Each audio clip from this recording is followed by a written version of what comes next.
আল্লাহর কাছে সবচেয়ে বড় ওসিলা দিয়ে দোয়া করবেন। অনেক ওসিলা আছে, যেমন আপনি দোয়া করতে পারেন, আল্লাহ আমি যে এতক্ষণ এই যে আমি 8-10 রাকাত নামাজ পড়লাম, আল্লাহ এই ওসিলায় তুমি আমাকে এটা দান করো। আল্লাহ আমি এই যে কোরআন তেলাওয়াত করেছি, খতম করলাম, এই ওসিলা আল্লাহ তুমি আমাকে এটা দান করো। আল্লাহ আমি গতকালকে এই যে 1000 টাকা সদকা করেছি, এই ওসিলা আল্লাহ পাক তুমি আমার বিপদ দূর করে দাও।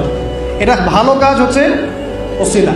আর সবচেয়ে বড় ওসিলা হচ্ছে আল্লাহ পাকের তাওহীদ, লা ইলাহা ইল্লাল্লাহ। আল্লাহকে বলবেন, আল্লাহ তোমার তাওহীদের ওসিলায় তোমার কাছে আমি এইটা যাচ্ছি ওইটা যাচ্ছি। দেখবেন ইনশাআল্লাহ আপনার রিজিক যদি হালাল হয়, ওই রিজিকে যদি সুদ না থাকে আর ঘুষ না থাকে আর দুর্নীতি না থাকে, ইনশাআল্লাহ আপনার দোয়া কবুল হবে। আর এরকম দোয়া কবুলের অনবদ্য মুহূর্তেও দোয়া কবুল হবে না যদি আপনার রিজিকের মধ্যে হারাম থাকে।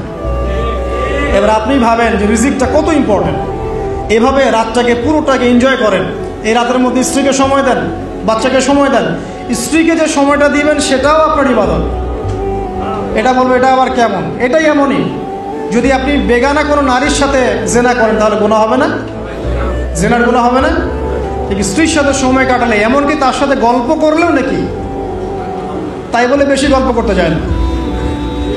যত বেশি মাথায় উঠাবেন তত বেশি পস্তাবেন। ভালোবাসবেন, এটা আমি বলিনি যে ভালোবাসবেন না, তবে আল্লাহ পাক এবং তার রাসূলের পথে বাধা হয় এমন কোনো কিছুকে স্থান দিবেন। আমার কথা কি বুঝতে পারছেন? স্ত্রী সন্তান যে হোক না কেন, যে আল্লাহ এবং তার রাসূলের পথে বাধা দিচ্ছে বা আপনার দিনী কাজে প্রতিবন্ধকতা সৃষ্টি করছে, এটাকে আস্তে করে মাইনাস করে আল্লাহ এবং রাসূলকে সর্বোচ্চ অগ্রাধিকার দিবেন, তারপরে তার আগে নয়।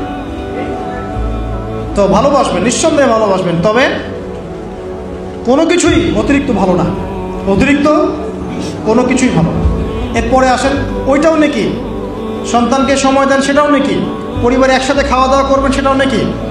এভাবে পুরো রাত আপনি আপনার জীবনটাকে রাসূলুল্লাহ সাল্লাল্লাহু আলাইহি ওয়াসাল্লামের সুন্নাহ দিয়ে ঢেলে সাজাবেন ইনশাআল্লাহ। আর রাতের ওই যে ক্ষতিগুলো দিয়ে শুরু করেছিলাম,